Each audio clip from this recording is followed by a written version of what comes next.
Brestoise, Brestois, le palpitant commence tout doucement à redescendre, le Stade Brestois continue de monter, et enfin, Anthony Lopez est toujours une petite salope. 4 points après 2 matchs, c'est donc l'actuel bilan du Stade Brestois 29 dans cette folle semaine de 4 matchs en 10 jours. Une série de matchs qui va donc se poursuivre dès ce dimanche avec la réception du Montpellier Hérault et qui se terminera donc par un déplacement à Lens mercredi prochain. On va pas se mentir, l'équipe de Brestonnaire éprouve malheureusement quelques difficultés à suivre l'infernale cadence de la Ligue 1 et l'infernale cadence du Stade Brestois 29. Et c'est pourquoi on a pris la décision de faire un épisode revenant sur l'intégralité de la série uniquement à l'issue du match face à Lens. Mais pour autant, nous ne vous laissons pas orphelins, ni pour le match de ce dimanche, ni pour celui de ce mercredi, puisque nous allons tout de même vous donner quelques clés pour le match à venir, en échangeant avec les supporters adverses. Et donc, on commence dès aujourd'hui, dès maintenant, avec la réception du Montpellier Hérault. Pour parler de Montpellier, donc on recevra Lucas, supporter et membre du site L'Esprit Paillade, donc site de référence pour les supporters de Montpellier. Et donc, on va pas perdre de temps, on va tout de suite démarrer avec lui. Montpellier,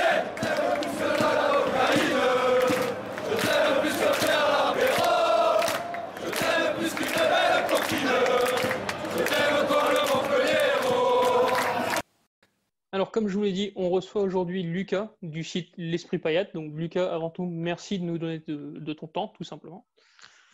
Bonsoir à toi et merci à vous. Tu peux nous dire ce que c'est L'Esprit Paillade, puisque ça a l'air d'être quand même un site assez important du côté de la communauté de Montpellier-Rennes. Alors, Esprit Paillade, c'est un site qui a vu le jour alors en 2019, mais c'est avant tout une page sur Facebook que j'ai montée en 2012, l'année où Montpellier est champion de France. J'ai créé aussi par la suite le compte Twitter, Instagram, et petit à petit, par passion, le site s'est agrandi d'année en année. Au départ, c'était seulement par passion, et au final, c'est devenu vraiment aussi la passion d'écrire, et plus que la passion du club.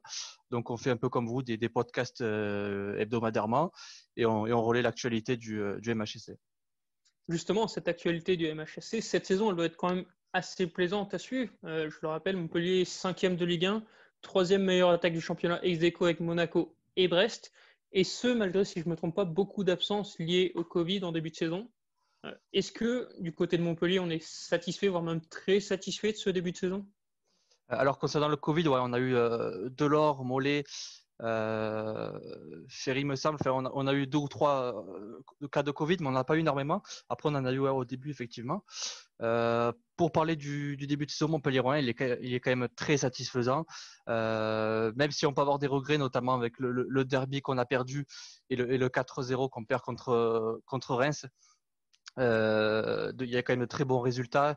Le jeu est très satisfaisant. C'est dommage qu'on casse cette série de 5 victoires en 6 matchs en perdant contre Metz du but à 0 hier. Mais bon, on sait très bien que Montpellier, contre une équipe qui mène et qui derrière fait le verrou, on a du mal à inverser la tendance. Justement, nous, cette saison, depuis au passage en 4-3-3, on est une équipe qui aime faire le jeu. Et si c'est l'adversaire qui le fait, ou en tout cas qui verrouille et qui fait tout pour que Montpellier ne marque pas, là, on a du mal. Et c'est ce qu'on a vu hier, en tout cas.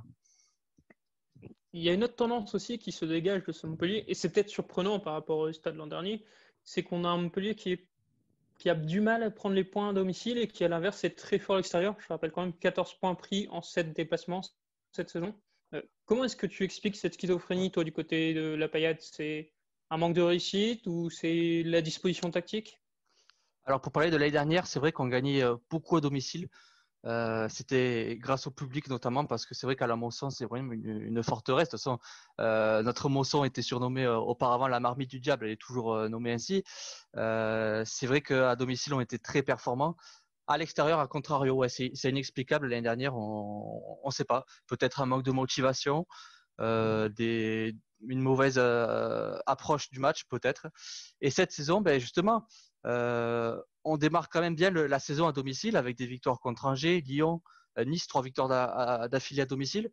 Mais on avait du public, on avait que 5000 spectateurs, mais on avait du public et ça avait son rôle à jouer.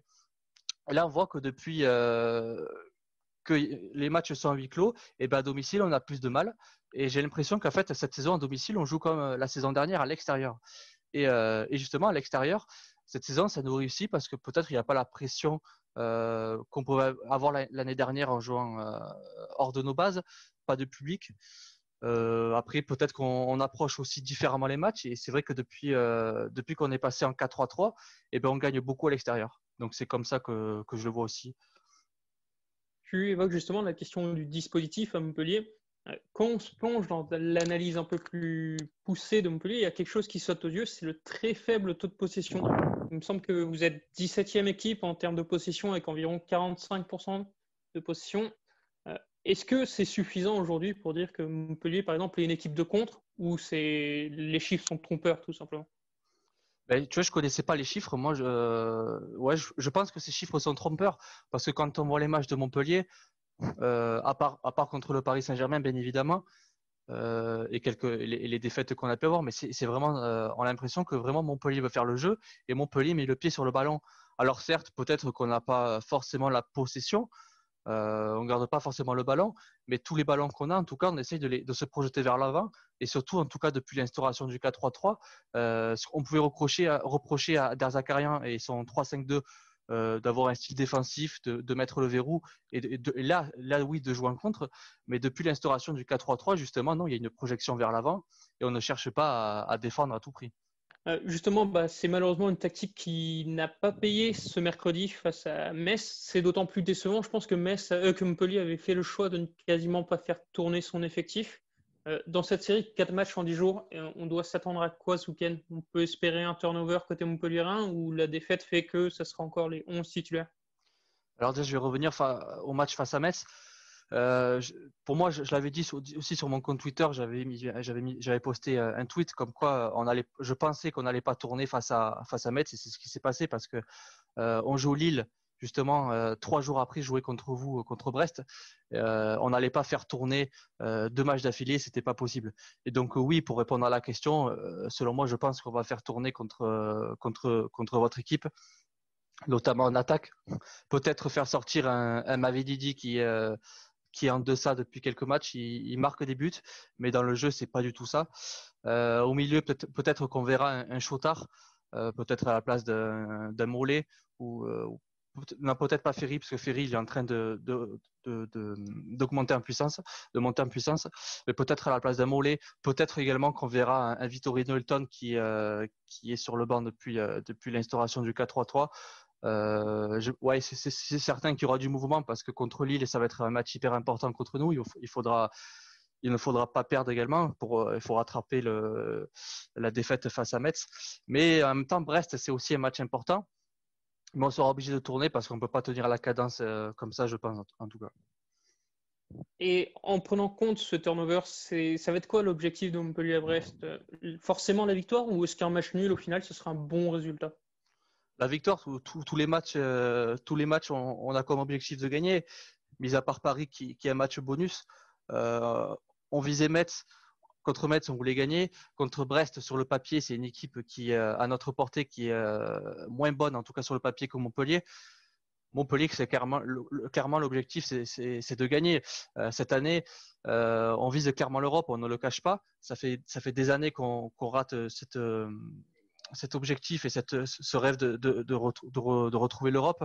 Parce qu'en fin de saison, on ne gagne pas les matchs qu'il faut gagner, on a une baisse de régime. Et justement, contre les petits, on a tendance à perdre comme on l'a fait contre Metz. Donc vraiment, cette volonté, c'est de gagner contre les plus petits. Et justement, pour gagner, aujourd'hui, du côté de Montpellier, c'est qui l'homme fort? C'est quoi le domaine fort? On sait qu'il y a un Andy Delors en feu, un Gaëtan Laborde très bon. Mais si tu devais sortir vraiment un joueur important sur ce début de saison et sur le match à venir, ça serait lequel? Alors en début de saison, j'avais tendance à dire Savanier, mais là depuis quelques matchs, c'est clairement Delors qui est l'homme fort. Il marque des buts, il fait des passes décisives, mais sur le terrain, c'est avant tout un guerrier et il a l'esprit paillade justement comme se nomme notre site. L'esprit paillade, c'est un mec qui se bat pour le maillot. Euh, que ce soit en attaque ou en défense, il court de partout, il fait les efforts, il ne pense pas qu'à marquer. Je ne sais pas si vous avez vu la vidéo de Paganelli, mais à la fin du match, il a son maillot. Il le plie dans tous les sens et le maillot il dégouline de transpiration. Donc c'est vraiment un joueur qui court de partout, il fait les efforts et en dehors des efforts, c'est un mec qui est extrêmement bon à la finition. Et peut-être à l'inverse, est-ce qu'il y a un secteur ou un joueur qui aujourd'hui t'inquiète sur ce début de saison, sur le match face à Brest? On sait que Montpellier marque beaucoup, mais encaisse également pas mal de buts. Ah oui, le secteur défensif, forcément, c'est le maillon faible de cette saison. Et depuis l'année dernière aussi, on prend 4 buts contre Reims, on en prend 3 contre Strasbourg, on en prend 2 contre Lens. Après, c'est vrai qu'il y a eu beaucoup d'erreurs d'arbitrage en notre défaveur, mais c'est vrai qu'en défense, on a tendance à être un peu fébrile, peut-être parce qu'on se projette plus vers l'avant que d'habitude, que la saison dernière notamment. Mais c'est vrai qu'on a tendance à être fragile défensivement. Ouais. Et peut-être un mot sur le plan défensif, sur votre nouveau gardien, Jonas Somlin. L'an dernier, vous aviez Geronimo Rulli, excellent gardien. Vous êtes satisfait de votre nouvelle recrue ou c'est un peu plus compliqué? Franchement, ouais, surtout sur les dernières prestations, c'est un mec qui nous a sauvé des points, qui nous a fait gagner des points. Autant en début de saison, il y avait encore quelques doutes, il était peut-être un peu moins serein qu'il est maintenant, peut-être question d'adaptation. Mais c'est vrai qu'il est très bon dans ses sorties. Il a de très bons réflexes et c'est un grand gardien. Donc sur les sorties aériennes, il est également très important. Et on sait qu'avec lui, en tout cas, on est serein. On n'a pas peur d'une maladresse comme on peut avoir avec Berthaud. Mais c'est vrai que on a de très bons gardiens depuis quelques saisons, que ce soit avec Lecomte, Geronimo Rulli ou cette saison Jonas Somlin. Et oui, c'est une vraie satisfaction. Alors, on va finir sur un classique, hein, on le fait toujours. Un petit pronostic pour ce match. Ouais, allez, j'ai envie de dire 2-0. 2-0 pour Montpellier, c'est le score que j'ai donné également contre Metz. On a perdu, j'espère que pour nous, ce ne sera pas le même scénario. Il faut que Montpellier gagne. Alors, est-ce que Montpellier va gagner? Je ne sais pas, mais j'espère en tout cas. Il faut pour se redonner de la confiance et se relancer dans la course à l'Europe. Je me permets de donner les buteurs aussi, donc les mêmes que face à Metz. Allez, Savanier, Delors. C'est donc visiblement un Montpellier venant chercher, si possible, une victoire, mais surtout un Montpellier avec un certain turnover qui va se présenter à Brest. Quelques nouvelles commencent à tomber. Par exemple, Tedji Savanier serait potentiellement absent. Enfin, il est incertain aujourd'hui du côté de Montpellier.